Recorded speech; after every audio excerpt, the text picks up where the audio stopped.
O deputado federal Hélio Lopes divulgou um vídeo gravado no Hospital das Forças Armadas, relatando que já está em recuperação após ter uma embolia pulmonar. Hélio Lopes agradeceu pelas orações e disse: "Deus está no controle de tudo." Na descrição do vídeo, o deputado disse: "Recebi a alta hospitalar hoje. Deus é fiel." E citou o versículo bíblico Mateus 21:21. Jesus respondeu: "Eu asseguro que se vocês tiverem fé e não duvidarem, poderão fazer não somente o que foi feito à figueira, mas também dizer a este monte: levante-se e atire-se no mar, e assim será feito." O direito à propriedade e o respeito à livre iniciativa têm sido relativizados ou eliminados no Brasil. Para uma classe de cidadãos caracterizados pela velha imprensa como bolsonaristas, as garantias e direitos fundamentais estão suspensos. Em CPIs e em inquéritos conduzidos nas cortes superiores, cidadãos e empresas ficam sujeitos a quebras de sigilos, devassas, prisões políticas, buscas e apreensões e confiscos. As investigações se originam de relatórios, matérias e reportagens produzidos pela concorrência, que são tomados como verdadeiros sem questionamento, assim como depoimentos de testemunhas suspeitas. Toda a renda da Folha Política, assim como de outras pessoas e empresas conservadoras, está sendo confiscada a mando do ministro Luiz Felipe Salomão, ex-corregedor do Tribunal Superior Eleitoral, em decisão monocrática em inquérito administrativo. Segundo a velha imprensa, que participa ativamente dos inquéritos e CPIs, a intenção é impedir o funcionamento das empresas ao privá-las de suas fontes de renda. A decisão de Salomão foi elogiada pelo presidente da Corte, Luiz Roberto Barroso, que é também ministro do STF. Se você apoia o trabalho da Folha Política e pode ajudar a impedir que o jornal seja fechado, doe qualquer valor pelo Pix. Você pode usar o QR Code que está visível na tela ou o código ajude@folhapolitica.org. Caso não utilize Pix, há a opção de transferência bancária para a conta da empresa Raposo Fernandes, disponível na descrição deste vídeo e no comentário fixado no topo. Há quase 10 anos, a Folha Política vem mostrando para você os fatos da política brasileira, fazendo a cobertura dos 3 poderes e dando voz a pessoas que o cartel midiático quer calar. Pix ajude@folhapolitica.org. Assim está. Olá, amigos, aqui o deputado federal Hélio Lopes. Como é de conhecimento de todos, na sexta-feira eu tive uma dor muito forte, achando que fosse dor na coluna. Vim parar aqui no HFA, depois de vários exames, descobriram que eu tive foi uma embolia pulmonar. Resumindo, depois de muita medicação, outros exames, eu obtive a alta. Agradeci a todos vocês pelas orações, pela corrente de fé, pensamento positivo, todos que rezaram, todos que pediram de alguma forma a Deus pela minha cura. Eu hoje estou bem, muito bem, não venho sentindo mais nenhuma dor e dizer para vocês que a luta continua. A luta continua juntamente na lealdade com Jair Messias Bolsonaro para poder continuar tirando o Brasil desse lamaçal que a esquerda colocou. Meus amigos, nunca perca fé, nunca perca esperança. Lembrem sempre, Deus está no controle de tudo. Agradecer também toda a equipe aqui, HFA, para quem não sabe, é Hospital das Forças Armadas, que de pronto atendimento, desde a minha entrada aqui até a saída, tratamento muito bacana. Forças Armadas, vocês estão de parabéns. Através do diretor aqui do HFA, quero parabenizá-la a todos daqui, a equipe que faz parte da manutenção, do atendimento, pessoal da alimentação, pessoal da equipe médica, dizer que Deus está no controle de tudo. Um abraço, estou recebendo alta agora, estou indo para casa. Eu sei que muitos vão querer me visitar, mas vou estar impossibilitado ainda de receber visita, porque eu vou estar chegando do hospital, apesar de estar bem, tem que ter alguns cuidados. Então, um abraço, fica com Deus, Brasil acima de tudo e Deus acima de todos. Com a palavra, o ministro de Estado da Infraestrutura, Tarcísio Freitas.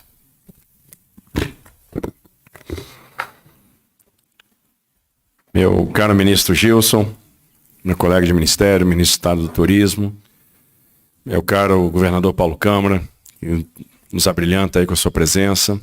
Queria cumprimentar também todos os parlamentares presentes e vou fazer isso na figura do deputado Zé Vitor, que é o relator do nosso projeto de autorização ferroviária na Câmara dos Deputados. Então, sendo-se todos cumprimentados, queria cumprimentar todos aqueles representantes de empresas que, ora, tiveram seus contratos de adesão assinados, senhoras e senhores. É uma alegria estar dando esse passo, né? Um passo, de fato, muito importante. Alguém disse uma vez que, não sabendo que era impossível, foi lá e fez, né? O presidente Bolsonaro nos passou uma determinação antes mesmo do início do governo, ainda na transição. Olha, é importante reequilibrar a matriz de transportes. Eu queria ter uma matriz de transporte mais equilibrada e uma participação maior do modo ferroviário nessa matriz. Eu queria ter uma matriz mais eficiente, mais barata. E as equipes do Ministério da Infraestrutura começaram a se debruçar sobre esse tema. E uma estratégia ferroviária foi estabelecida em cima de 3 pilares. Primeiro pilar, a realização de concessões de ferrovias. Ainda em 2019, nós fizemos o primeiro leilão de concessão à Ferrovia Norte-Sul. E essa ferrovia foi licitada, o leilão foi um sucesso, 2,8 bi de investimentos começaram a tomar corpo a partir daquele momento. O terminal de São Simão ficou pronto, está operando, o terminal de Rio Verde ficou pronto, está operando. E ano que vem, a ferrovia vai estar completamente concluída. Um sonho que nasceu no segundo reinado, ainda no governo Pedro II, finalmente estará concluído. Uma obra que começou no governo Sarney, que atravessou vários governos, e a infraestrutura se faz com a visão de longo prazo, finalmente chega ao fim. E ela vai ligar o Porto de Itaqui ao Porto de Santos e vai se transformar na maior coluna vertebral ferroviária brasileira. Este ano, na InfraWeek, nós fizemos outro leilão, igualmente importante, o leilão da Ferrovia de Integração Oeste-Leste, que liga a Caetité, na Bahia, ao Porto de Ilhéus. Ou seja, que liga uma área de desenvolvimento mineral ao Porto Sul. E aí a gente está falando de 10 bi de investimentos no desenvolvimento mineral, na conclusão da obra ferroviária e no desenvolvimento portuário. Sem dúvida, é o projeto mais transformador, mais importante do estado da Bahia. É o projeto que vai gerar emprego na veia, que vai permitir o beneficiamento de mais ativos minerários e que vai recepcionar a carga que virá do Oeste Baiano. Não por acaso, a gente deu o pontapé para a pavimentação da BR-030, né, de Cocos para Carinhanha, porque depois de Carinhanha a gente tem uma rodovia pavimentada até Caetité. Ou seja, a gente vai ligar o Oeste a esta ferrovia. E não para por aí, as obras continuam em andamento. O segundo pilar da estratégia eram as renovações antecipadas dos contratos de concessão. Então, concessões que foram feitas na década de 90 que não tinham servidões de investimento. Era necessário aproveitar uma oportunidade. Os concessionários tinham interesse em fazer investimento para aumentar, para buscar mais carga, aumentar a quantidade de TKU transportada, para aumentar a receita, mas eles não tinham mais prazo para amortizar o investimento ferroviário. Ok, vamos dar mais tempo de contrato.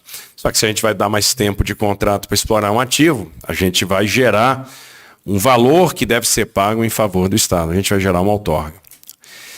Agora, por que não aproveitar essa outorga no desenvolvimento de ferrovias? E aí nasceu o investimento cruzado. Isso foi pensado e positivado na MP 752, convertida na Lei 13.448. Foi uma grande mudança.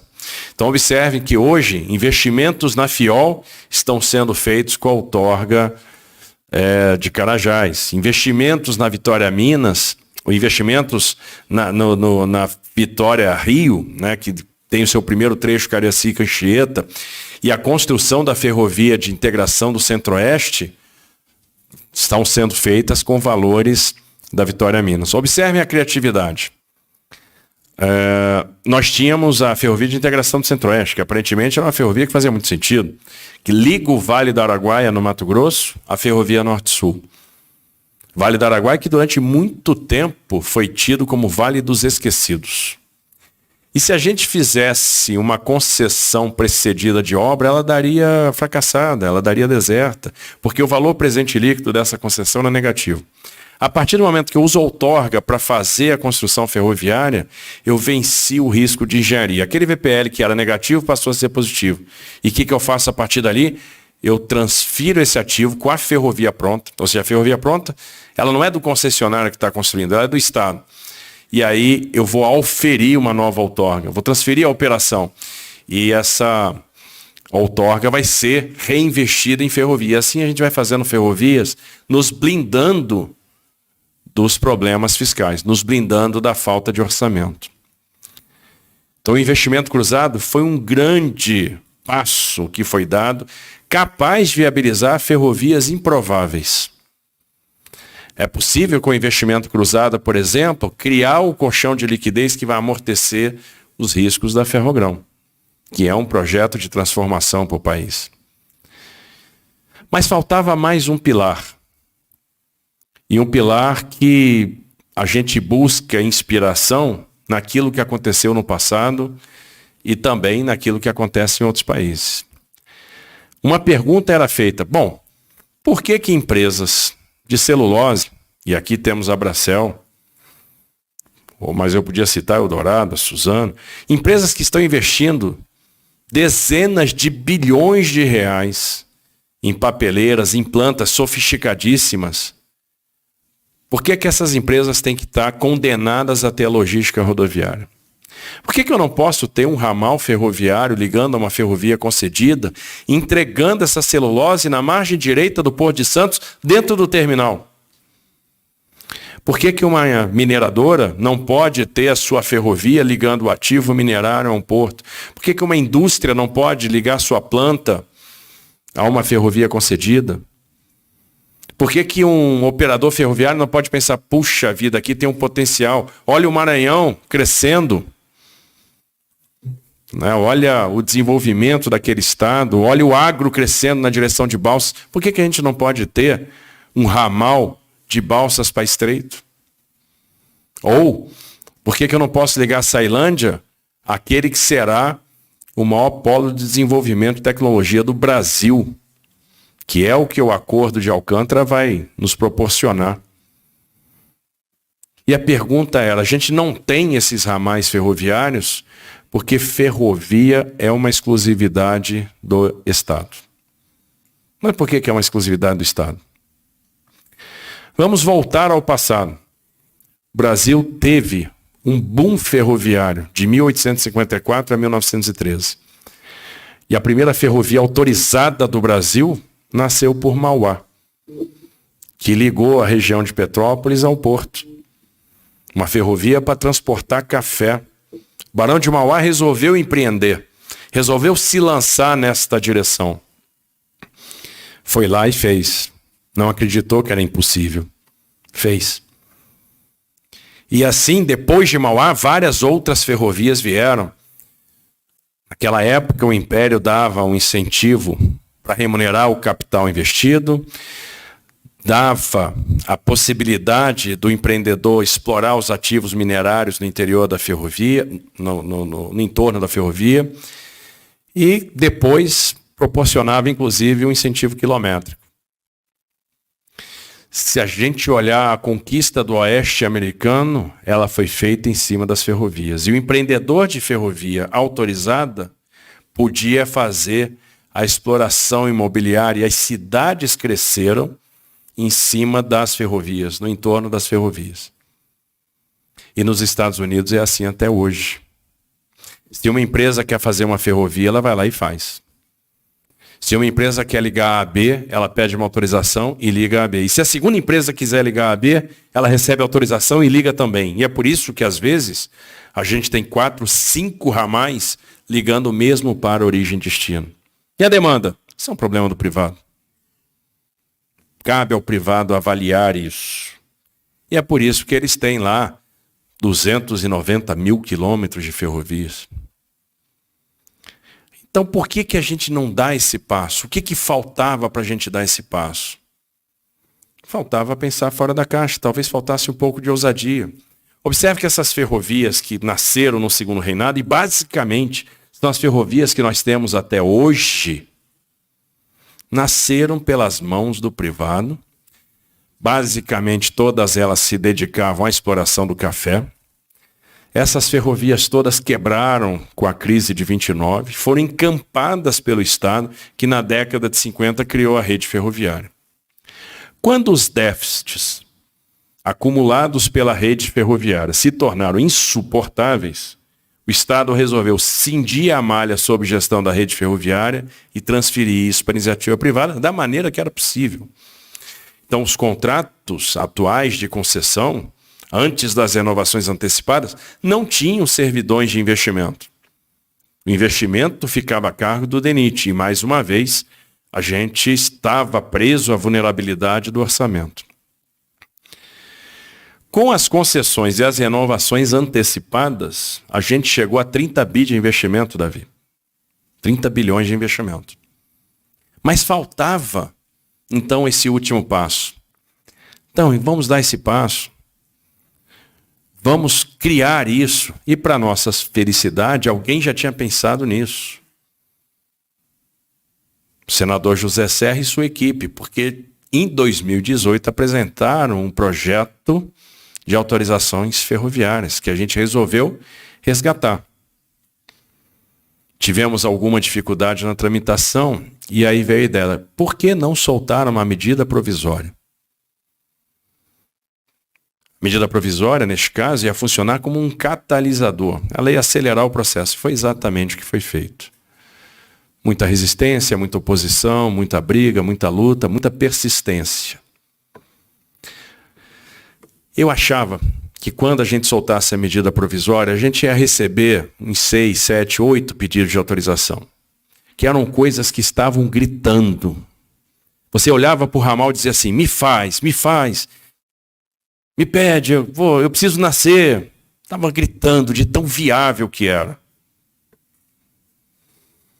Tem coisas que a gente olhava assim, absolutamente não é possível isso não nascer. E a gente não consegue fazer pela limitação do espaço fiscal ou pela burocracia para fazer um leilão de concessão. E observe, às vezes eu quero fazer uma concessão, o privado tem interesse em fazer um projeto. Privado. Ele quer botar dinheiro. Não, mas tem que ser uma concessão. É greenfield, não existe a ferrovia. Não, mas tem que ser uma concessão. Tem que ter audiência pública. Tem que passar pelo Tribunal de Contas, que o Tribunal de Contas tem que analisar se aquilo faz sentido mesmo para o Estado. Mesmo com o investimento sendo completamente privado. Tem que fazer um leilão. Mesmo que aquilo só faça sentido para um determinado player. E se perde nessa brincadeira 3, 4 anos de energia, de estruturação. Olha o passo que a gente está dando. Nós estamos assinando hoje, 100 dias depois da edição da medida provisória, os primeiros 9 contratos de adesão. Já o contrato. Em 100 dias a gente resolveu o problema. Agora, meus caros empreendedores, vão em paz e que o Senhor os acompanhe. Agora é licenciar, fazer projeto de engenharia e botar a obra para rodar. Em 100 dias. Olha o tamanho da burocracia que a gente removeu. E eu realmente achava que a gente ia ter 6, 7 pedidos de autorização. E eu vim hoje para essa audiência achando que a gente tinha recebido 40 pedidos. E já são 47. Como a gente se desatualiza rapidamente. 47 que vão representar mais de 12 mil quilômetros, que vão atender mais de 14 unidades da federação e que vão representar mais de 150 bi de investimento privado. E quanta coisa tem sido feita, né? Porque o Brasil está caminhando para ter a infraestrutura mais privada do mundo. Os portos serão privados em muito pouco tempo. A primeira privatização portuária foi aprovada no dia de ontem no TCU, vai ser do Porto do Espírito Santo, da Companhia Docas do Espírito Santo, que irá a leilão provavelmente em março, Natália Marcas. E nós vamos dar esse primeiro passo, esse passo gigante na direção da eficiência, da modernidade, da flexibilidade, do investimento. A gente está caminhando em direção ao futuro. E na sequência vem São Sebastião, Itajaí e o Porto de Santos. E aí, ninguém segura mais esse movimento. Só em Santos são 16 bi de investimento. Aprofundamento de canal de 15 para 17 metros, General Peternelli. Investimento em acessos, ferroviário e rodoviário.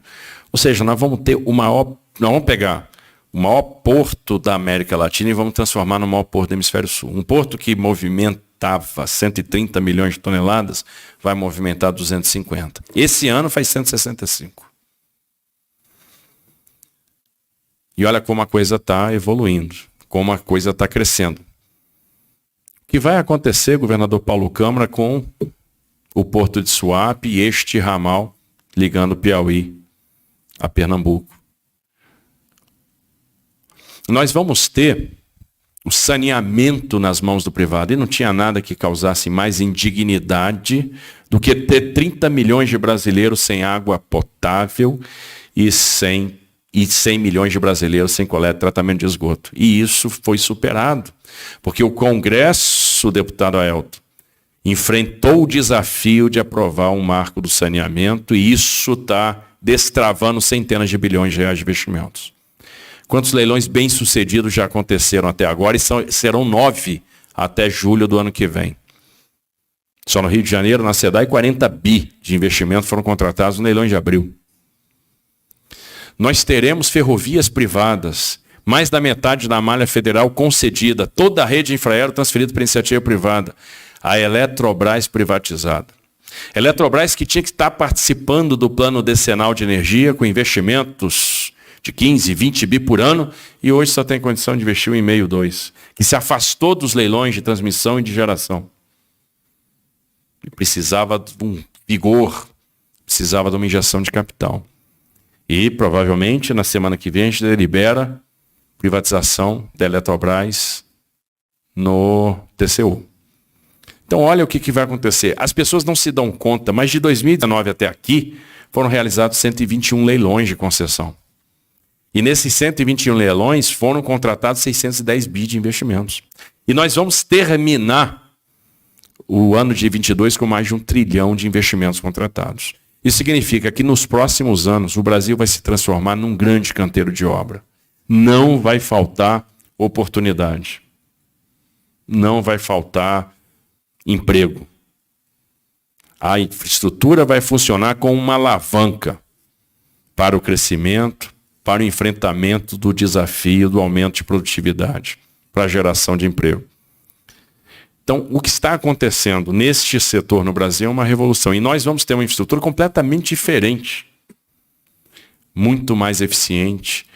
E as ferrovias, meu caro deputado João Leite, entusiasta das ferrovias, lutador das ferrovias na Assembleia Legislativa de Minas, que agarrou isso mais forte do que agarrava as bolas quando era goleiro do Atlético Mineiro. Aliás, deve estar feliz pra caramba. Parabéns, mereceram. E eu falo isso com toda a dor no coração de um flamenguista. Aliás, eu só tive dor nesse final de ano. Dói perder uma Libertadores. Dói muito. Mas o que está acontecendo é sensacional. Então, me cabe neste momento fazer os agradecimentos. Agradecer ao Congresso Nacional que soube entender o problema, a urgência, que permitiu que a medida provisória prosperasse, que votou o projeto de autorizações no Senado Federal e que agora se prepara para votar meu caro deputado Zé Vitor, que aceitou esse grande desafio na semana que vem. Esse projeto é transformador. Não existe projeto nenhum na área de infraestrutura de transportes mais transformador do que esse. Isso aqui vai fazer a diferença nos próximos anos. Um novo capítulo da história ferroviária está sendo escrita com esse projeto. Parabéns, Marcos Félix, Dom Quixote das ferrovias aqui, que lutou contra moinhos de vento e enfrentou gigantes e todos os desafios, não desistiu, persistiu. Parabéns, Fernando Paes e toda a NTF pelo apoio que sempre nos deram, e a iniciativa privada sempre caminhou junto conosco. Parabéns, Marcelo da Costa, e a todos os integrantes da Secretaria Nacional de Transporte Terrestre, em especial aqueles integrantes da Diretoria de Transportes Ferroviários, da DTFER, aqui representados pelo Ismael, pelo grande trabalho. Parabéns, Natália Marcassa, que é a grande responsável por essa transferência maciça de ativos para iniciativa privada, conduz todos os nossos leilões de concessão. Parabéns, Davi Barreto, diretor da Agência Nacional de Transporte Terrestre, pela revolução ferroviária que a agência vem conduzindo. Parabéns, governador Paulo Câmara, e foram muitas conversas sobre isso. Parabéns, Gilson Machado. Meu caro Gilson, eu perdi as contas desde 2019, quantas conversas sobre Transnordestino. E finalmente isso está chegando ao fim, né? Nós vamos ter o nosso ramal lá para Suape e muitas melhorias virão para o porto. Parabéns a todas as empresas que apresentaram requerimentos e que se propuseram a participar desse novo capítulo da história. Resolveram tomar o risco de engenharia, fazer a diferença e impulsionar a logística pelas suas próprias pernas. Resolveram acreditar na condução desse grande projeto e, com certeza, vão empreender, vão vencer, vão reduzir seus custos. Eu fico imaginando essa ligação, por exemplo, né, de Lençóis Paulistas para Pederneiras e depois isso entrando pela ferrovia, pela Malha Paulista, até chegar lá dentro do terminal do STS 14A, né, e tudo, aqueles, né, vagões lonados, né, com a celulose lá dentro, e essa operação super automatizada até embarcar nos navios e daí seguir para a Ásia e para todos os destinos. Então, é bacana ver a logística funcionando. Aquela história, aquele capítulo da história de um país que era eficiente da porteira para dentro e não eficiente da porteira para fora, está ficando para trás. Vai ser cada vez mais coisa do passado. Muito pouca gente sabe, mas ano passado a gente conseguiu tirar grãos do Centro-Oeste, do Mato Grosso, e levar para a Ásia a preços mais baixos do que o produtor americano, do que o produtor de Illinois ou de Minnesota. Isso nunca tinha acontecido na nossa história. Então a gente está ficando cada vez mais eficiente. E o ranking do World Economic Forum já está detectando o avanço que nós estamos fazendo na área de infraestrutura. Mas a gente não está satisfeito. Porque o nosso objetivo é ser líder em infraestrutura na América Latina. E não pode ser diferente. O Brasil tem que exercer esse papel de liderança e nós vamos perseguir isso incessantemente. Então, de fato, nós estamos experimentando, estamos vivendo uma transformação. Uma transformação que vem pelas mãos do presidente Bolsonaro, que confiou a um time de técnicos a condução desse trabalho na infraestrutura, que nos deu liberdade, que nos deu incentivo. E nós tivemos adesão do parlamento, que tem sido um parceiro de primeira ordem, e do mercado. E a gente não faria absolutamente nada se o mercado não tivesse atendido ao chamado e se não tivesse vindo conosco.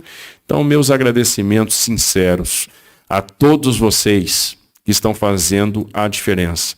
A diferença não está vindo do Ministério da Infraestrutura, a diferença está vindo desse conjunto de pessoas, né, desses vários pilares, está vindo da união dos setores. está vindo do relacionamento com estados, com o parlamento, com o mercado. E é isso que vai fazer a gente ter uma estrutura completamente diferente daqui a alguns anos. Muito sucesso nos empreendimentos que começam no dia de hoje. Sejam muito felizes.